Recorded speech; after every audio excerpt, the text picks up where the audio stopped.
We open Act 2 by exploring more of Albert and Cindy's characters. Cindy's mother isn't in sight, and she hasn't been since she was a child. It's revealed that Cindy has had a traumatic upbringing, and that there was something that drove her mother away at a very young age, that is currently being kept a secret. It also appears to be the reason as to why Cindy is so closed off. Also, because of the rising prices in New York every year, we also learn that Albert is finding it harder to afford a home in the city, with just himself paying the bills, and with Cindy still attending college, currently at 18 years old. We will then continue the story by catching up with Peter. We will get to see more of the Emily May Foundation, and I'd like to implement the fact that the MJ missions in this game will be largely replaced by Peter missions instead. Since we're invested in Peter as a character, I think it's only right to carry on playing as him throughout the start of the game, even though his Spider-Man side takes a back step. Still playing as him will allow us to still experience the feeling of being this character, seeing the world from his perspective as we have done for the past couple of games. We will also then get a mission where we have to go and visit Harry as Peter and MJ. We will arrive at the Osborn mansion, and Norman will be on the verge of a mental breakdown. There will be a scene between them both which reflects the scene during Marvel's Spider-Man 2 when Harry breaks down after hearing about his mother's death. Norman this time will be vulnerable. Peter knows Norman as a rich, wealthy, and powerful businessman, but here, he is a father, and only that.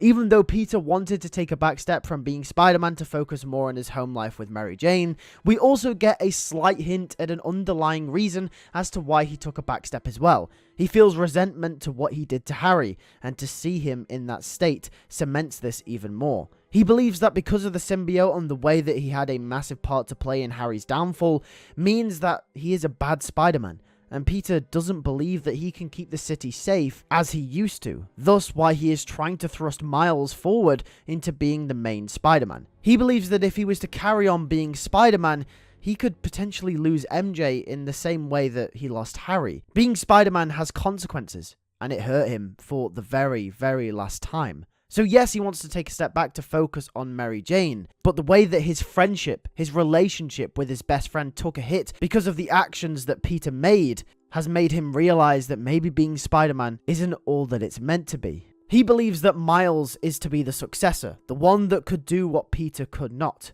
After all, if it wasn't for Miles, Peter would have never recovered from the symbiote in the last game. Peter feels these emotions strongly, and after seeing Harry in a coma, it once again pushes him further down that path. We will cut back to Miles, who after defeating some of the Goblin monsters throughout the city, will run into Wraith. Wraith will ask about Peter's whereabouts, and Miles will say that he's not answering his calls and he's been left to be the main Spider-Man. But Miles understands why Peter isn't answering his calls. He wants to take a back step, but Miles is willing to take the step forward to be that main Spider-Man, the Spider-Man that the city needs. However, there will be an inkling that Miles will display a false confidence, that he's not entirely sure of himself.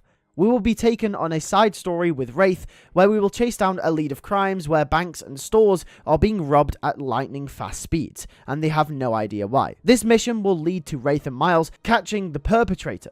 As we are introduced to the villain, Speed Demon. Miles has a chance to catch him, however lets it slip, and Speed Demon once again escapes. This mini-boss battle and Miles letting Speed Demon get away will be a physical representation that Miles just simply isn't ready. He is still making mistakes that Peter wouldn't. But that's why both Peter's and Miles' stories and thought processes throughout this game are so ironic. Peter believes Miles to be ready, and Miles also too believes himself to be ready to step up and to be the main Spider-Man. However, as we come to learn throughout the game, they both are entirely wrong, and Wraith will be a voice of reason here. After working with Peter for most of her career at the police force, Wraith will see that Miles definitely has heart and definitely has the capabilities to be the main Spider-Man. However, he's not quite ready to be the hero that the city needs just yet. As the mission ends, however, this will unlock another few checkpoints, which when played will all lead to a Speed Demon side quest, in which eventually you will defeat Speed Demon and bring him in during a boss battle.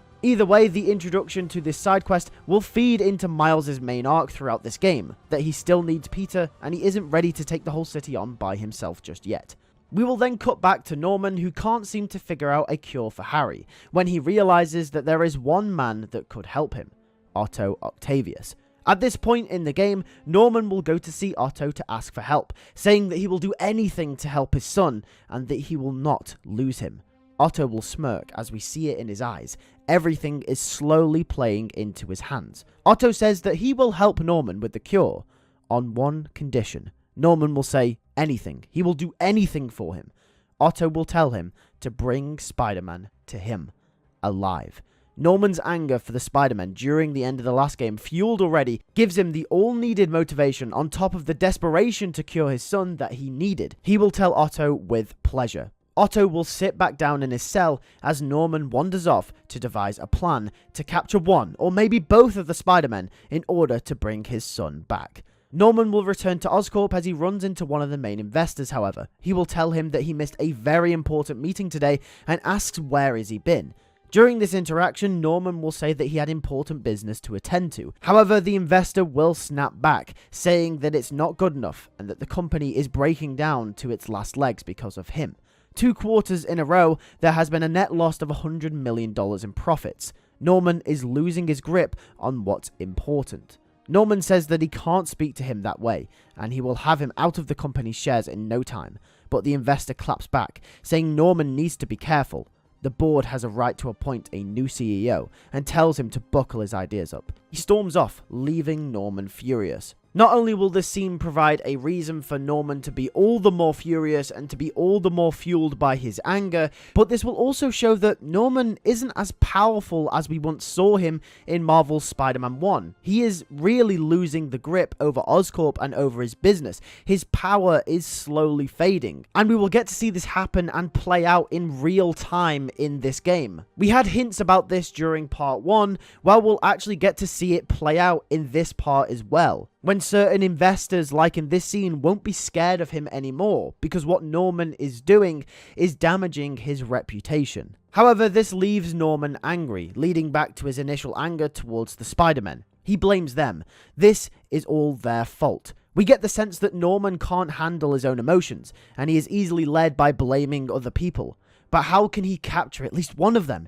He thinks back to the Goblin monsters. They provide quite a challenge to Spider-Man from what he saw on the news. What if he took the G-Serum and enhanced it to be more combative instead of healing? Maybe more in a similar vein to how the symbiote was so durable in combat. He gets Dr. Connors to develop this new version and then puts an advert out saying that they're offering a high sum of money for a new test subject for a new battle enhancer serum. We will then cut back to Miles, who is out on a date with Haley. Haley expresses her concern that Miles is lacking behind in school. She also spoke with his mother, and Rio is also concerned as well. Miles says that he's got everything on lockdown, it's fine. It's just Spider-Man stuff is a bit mental right now. Haley says that Peter shouldn't have left him to be the only Spider-Man in the city, or at least the main Spider-Man of the city. This annoys Miles slightly, as throughout the runtime of this game, all he has been told is that he needs Peter. However, Miles takes this the wrong way, saying to Haley that he doesn't need Peter. Haley will say that's not what she means at all. Miles shakes his head and says Peter left him to the city because he trusts that he can be the Spider-Man that Peter couldn't. Miles will say that he respects Peter's decision to take a back step, and he will honor that decision. Miles also explains to Haley that Peter has other responsibilities in the Emily May Foundation. And now that Mary Jane is pregnant, Peter also has a responsibility to give his future child a good life. Haley will tell Miles that that's not the point. She believes Miles to be a good Spider-Man, but he's not quite ready yet. She will look down and back up to Miles, and will tell him that sometimes he does need help. Even Spider-Man needs help. She places her hand on Miles's, as he feels some form of regret for getting annoyed. When in one of the most raw moments of the entire series, it will be interrupted by explosions and fire. Miles will be alerted, and will jump into action as Haley watches on. Miles will arrive on the scene to another Goblin monster. However, this one will be bigger, stronger, and will breathe scorching fire. It also has wings, similar to Venom. Miles battles the big monster, and will be beaten down. Miles is on the brink of losing, his mind clouded by the criticism. He will have formed a complex around not wanting to bother Peter, thinking that he can do this himself, when someone arrives to help him, kicking the Goblin monster away from him. It's not Pete, it's not Wraith, it's not Black Cat, but it's a girl. A girl in a webbed costume. As the boss battle continues for a second time, Miles and the girl defeat the Goblin monster. The serum dies off. as the girl holds the man in her arms. Miles walks over to them both, curious as to who this person is, as Albert lay on the ground with the girl shouting "Dad," waiting for him to respond. Miles' eyes widen as he realizes what is happening. And with that, we end part 2 right there. Thank you for watching part 2 to Marvel Spider-Man 3 Prewrite. Make sure to subscribe and hit the post notification bell to not miss part 3 when it does come out. Leave a like on the video, tell me what you think in the comment section down below, and I'll see you guys in the next one. Take care, and peace.